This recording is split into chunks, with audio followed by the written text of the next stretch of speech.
That's what I think. That's what I think. But I did notice that the move was. But you're not falling, I But sure. you lost points because you didn't point your toe. Well, this is stick the landing. This is the, come on out of the doorways if you could, because that's the worst place to stand, it just blocks everybody. This is what happened when they were enlarging the building or working on foundations or something, they came upon big stones.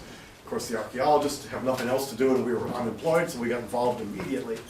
And they found, first of all, a bunch of Greek stones. Those are the smaller blocks that you see in here, directly across from us by the gate. And then as they went down further, they found these larger monolithic blocks. So we're looking at 2,700-year-old stones that we're looking at directly in front of us. They've also left a nice piece of wall here. If you ever wonder what archaeology confronts and why it looks like it does, that's all those piles of rocks and things. We've learned now through the years to not just excavate everything out like we used to in the 19th and early 20th centuries, but if you leave some of that stuff, we may have new techniques that come out, or we may revisit the site and find things that we just hadn't understood before correctly.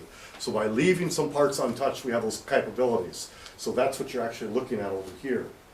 Really, it's difficult to make a lot of sense out of this. You can see we've got a walkway, or a roadway, I guess, going from here off to our left-hand side.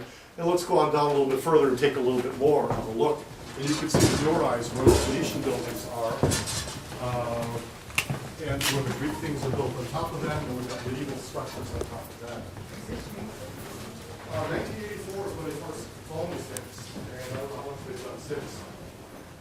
Now, when we use this word Phoenician, remember the Phoenicians originally came from the world of Lebanon, that particular region on the eastern Mediterranean, but they spread out and moved across to North Africa. And the main city that we know of is Carthage. Carthage was founded about 814, 813 BC by tradition.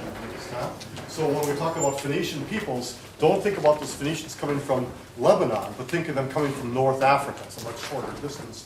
It's only 80 or 90 miles to Africa from Sicily. And we'll use the terms Phoenician or Punic or Carthaginian. I'm not very careful with that.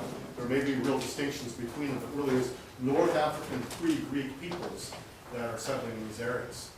Look where Charlie is for a minute. Charlie, can you point out those Carthaginian blocks for us, the big monolithic ones? Here's one off to the left, big ones any off to the left of that?